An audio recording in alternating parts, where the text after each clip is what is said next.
Hi കൂട്ടുകാരെ, എൻ്റെ പേര് മറിയം. ഒരു ക്രിസ്ത്യൻ കുടുംബത്തിലാണ് ഞാൻ ജനിച്ചത്. എൻ്റെ പള്ളിയിലെ പേരാണ് മറിയം. ഇപ്പോൾ എന്നെ എല്ലാവരും കാർത്തു എന്നാണ് വിളിക്കുന്നത്. ഒരു ഹിന്ദു പേര്. ആ പേര് എനിക്ക് എങ്ങനെ കിട്ടി? ആ കഥയാണ് നിങ്ങളോട് ഞാൻ പറയാൻ പോകുന്നത്. എൻ്റെ അപ്പൻ പള്ളിയിലെ കപ്പ്യാരാണ്. ജോസഫ് എന്നാണ് പേര്. ജോസേട്ടൻ എന്ന് എല്ലാവരും വിളിക്കും. പള്ളിയിലെ വിശേഷങ്ങൾക്കെല്ലാം എൻ്റെ അപ്പനാണ് ഭക്ഷണം റെഡിയാക്കുന്നത്. അച്ഛന് എല്ലാത്തിനും സഹായിക്കുന്ന അച്ഛൻ്റെ ഒരു കൂട്ടുകാരനുണ്ട്. ദിലീപ് എന്നാണ് പേര്. ആളൊരു ഓട്ടോ ഡ്രൈവറാണ്. മാർക്കറ്റിൽ നിന്ന് പച്ചക്കറിയും മറ്റു സാധനങ്ങളും കൊണ്ടുവരുന്നത് ആ ചേട്ടനാണ്. അന്ന് എനിക്ക് 18 വയസ്സായി. എൻ്റെ പിറന്നാളാണ്. അന്ന് തന്നെയാണ് പള്ളിയിൽ പെരുന്നാളും.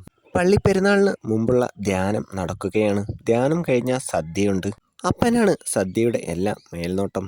8 മണി ആയപ്പോഴേക്കും വീട്ടിൽ ഉണ്ടാക്കി വെച്ചിരുന്ന അച്ചാറും മറ്റു കറികളും എല്ലാം എടുക്കാൻ ദിലീപേട്ടൻ വന്നു. ഞാൻ റൂമിൽ ഇരിക്കുകയാണ്. കുറച്ച് സങ്കടത്തിലാണ്. എൻ്റെ പിറന്നാളാണ്. കേക്ക് മുറി ഒന്നുമില്ല. പള്ളിപ്പെരുന്നാളിന് പോയി എന്തേലും വാങ്ങാന്ന് വെച്ചാൽ കയ്യിൽ പൈസയുമില്ല. അപ്പോഴാണ് അമ്മയുടെ വിളി വന്നത്. മോളെ ഇങ്ങോട്ട് വന്നേ, ദിലീപ് ചേട്ടൻ സാധനങ്ങളെല്ലാം എടുക്കാൻ വന്നിട്ടുണ്ട്. സ്റ്റോർ റൂമിൻ്റെ താക്കോൽ അച്ഛൻ്റെ കയ്യിൽ നിന്ന് വാങ്ങാൻ മറന്നുപോയി. മോളൊന്ന് പോയി മേടിച്ചോണ്ട് വരുമോ?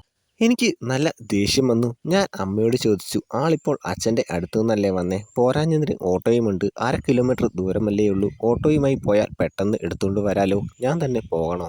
സോറി മോളെ, ഞാൻ മറന്നുപോയി. രാവിലെ തൊട്ട് ഓരോ കാര്യങ്ങൾക്ക് ഓടി നടക്കുകയല്ലേ, വയ്യാണ്ടായി. ഇനി ഓട്ടോയുമായി അങ്ങോട്ട് പോവാൻ പറ്റില്ല. അവിടെ നല്ല തിരക്കാണ്. നിറയെ ആളുകളും വണ്ടികളും എല്ലാം ഉണ്ട്. മോളൊന്ന് പോയിട്ട് വരുമോ? ദിലീപേട്ടൻ ചോദിച്ചു. എനിക്ക് പോവാൻ നല്ല മടിയായിരുന്നു. അവിടെ ചെന്നിട്ട് മാലയും കമ്മലും വളയെല്ലാം കാണുമ്പോൾ കൊതിയാവും. വാങ്ങാൻ കയ്യിൽ പൈസയുമില്ല. ഞാൻ പരമാവധി ഒഴിഞ്ഞു മാറാൻ നോക്കി. അപ്പോഴാണ് ദിലീപേട്ടൻ കുറച്ച് പൈസ എടുത്ത് തന്നിട്ട്, മോളെ നീയൊന്ന് പോയിട്ട് വാ, നിനക്ക് എന്തേലും വാങ്ങണമെങ്കിൽ മേടിച്ചോ. അത് കണ്ടതും എനിക്ക് സന്തോഷമായി. പക്ഷേ ഞാൻ പൈസ വാങ്ങാൻ മടിച്ചു. പെട്ടെന്ന് അമ്മ പൈസ മേടിച്ച് എൻ്റെ നേർക്ക് നീട്ടി. മോളെ മറിയ, നീയൊന്ന് പോയിട്ട് വാ. ദിലീപേട്ടന് വയ്യാത്തോണ്ടല്ലേ. അച്ഛൻ്റെ അടുത്തുനിന്ന് താക്കോലും മേടിച്ച് നിനക്കിഷ്ടമുള്ള കമ്മലും വളയും എല്ലാം വാങ്ങിയിട്ട് വന്നാൽ മതി. അമ്മയുടെ നിർബന്ധം കാരണം ഞാൻ പോവാൻ തീരുമാനിച്ചു. റോഡിലൂടെ പോവുകയാണെങ്കിൽ 1/2 കിലോമീറ്റർ ഉണ്ട്. ചെറിയൊരു ഇടവഴിയുണ്ട്. അതിലേ പോയാൽ പെട്ടെന്ന് എത്തും. പെരുന്നാളായോണ്ട് അവിടെയെല്ലാം ലൈറ്റ് ഇട്ടിട്ടുണ്ട്. ഞാൻ അപ്പൻ്റെ അടുത്ത് ചെന്ന് താക്കോല് മേടിച്ചു. അപ്പൻ പറഞ്ഞ്, മോളെ പെട്ടെന്ന് വേണം, ധ്യാനം കഴിയാറായി. വീട്ടിൽ ചെന്നിട്ട് ദിലീപിനോട് പെട്ടെന്ന് വരാൻ പറയണം. അപ്പൻ അങ്ങനെ പറഞ്ഞതുകൊണ്ട് വളയും മാലയും ഒന്നും ഞാൻ വാങ്ങാൻ നിന്നില്ല. പെട്ടെന്ന് വീട്ടിലേക്ക് പോയി. കറികൾ എത്താൻ താമസിച്ചാൽ ഞാൻ അപ്പൻ്റെ അടുത്തുനിന്ന് നല്ല വഴക്ക് കേൾക്കേണ്ടി വരും. പൈസ കയ്യിലുണ്ടല്ലോ. നാളെ പകല് വന്ന് എന്താ വേണ്ടതെന്ന് വെച്ചാൽ മേടിക്കാം. അപ്പോൾ ഇത്ര തിരക്കും ഉണ്ടാവില്ല. ഞാൻ വീട്ടിൽ ചെന്നപ്പോൾ മുറ്റത്ത് ലൈറ്റ് ഇല്ല. വീടിൻ്റെ ഉള്ളിൽ ചെറിയൊരു വെട്ടമുണ്ട്. ഞാൻ വിചാരിച്ചു, ദിലീപേട്ടൻ പോയോ? ഞാൻ ചുറ്റും നോക്കി. വീടിൻ്റെ ഒരു വശത്ത് നല്ല ഇരുട്ടുള്ള സ്ഥലത്ത് ഓട്ടോ കിടപ്പുണ്ട്. ദിലീപേട്ടൻ പോയിട്ടില്ല. ഞാൻ മുൻവാതിൽ തുറക്കാൻ നോക്കി. അത് ഉള്ളിൽ നിന്ന് കുറ്റിയിട്ടേക്കാണ്. ഞാൻ അമ്മയെ വിളിച്ചില്ല. പതിയെ വീടിൻ്റെ പുറകുവശത്തേക്ക് പോയി.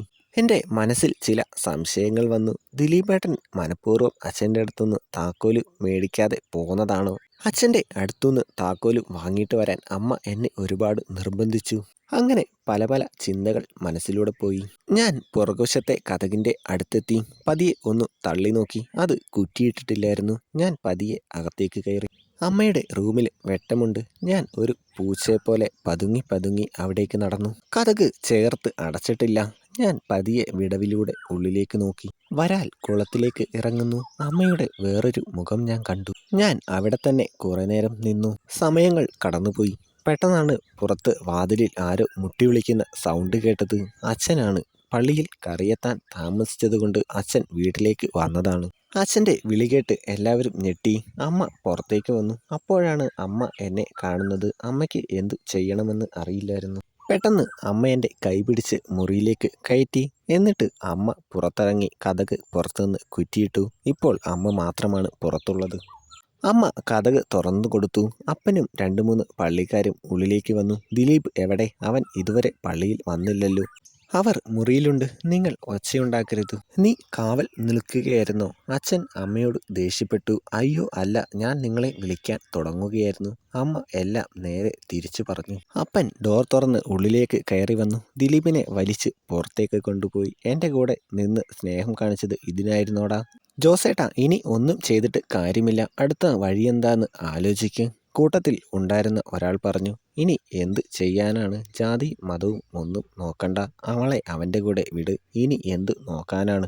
അതെ, അതുതന്നെയാണ് ഞാൻ ചെയ്യാൻ പോകുന്നത്. ഇനി രണ്ടാളെയും ഇവിടെ കണ്ടേക്കരുത്. ദേഷ്യത്തോടെ അപ്പൻ ഇറങ്ങിപ്പോയി. ഒരു തെറ്റും ചെയ്യാത്ത ഞാൻ തെറ്റുകാരിയായി. കുറച്ചു കഴിഞ്ഞ് അമ്മ റൂമിലേക്ക് കയറി വന്നു. മോളെ, നീ ഈ അമ്മയോട് ക്ഷമിക്കണം. അപ്പോൾ എനിക്ക് അങ്ങനെ ചെയ്യാനാണ് തോന്നിയത്. അങ്ങനെ പിറ്റേ ദിവസമായി ഞങ്ങളുടെ രജിസ്റ്റർ നടന്നു. ഞാൻ ദിലീപിന്റെ വീട്ടിലേക്ക് പോയി. ഇപ്പോൾ ദിലീപിന്റെ വീട്ടിൽ കാർത്തുവായി ജീവിക്കുന്നു. ഗൈസ്, കഥ ഇഷ്ടപ്പെട്ടാൽ ലൈക്ക് ചെയ്യുക, ചാനൽ സബ്സ്ക്രൈബ് ചെയ്ത് സപ്പോർട്ട് ചെയ്യുക. അപ്പോൾ അടുത്തൊരു അടിപൊളി കഥയായിട്ട് വരാം.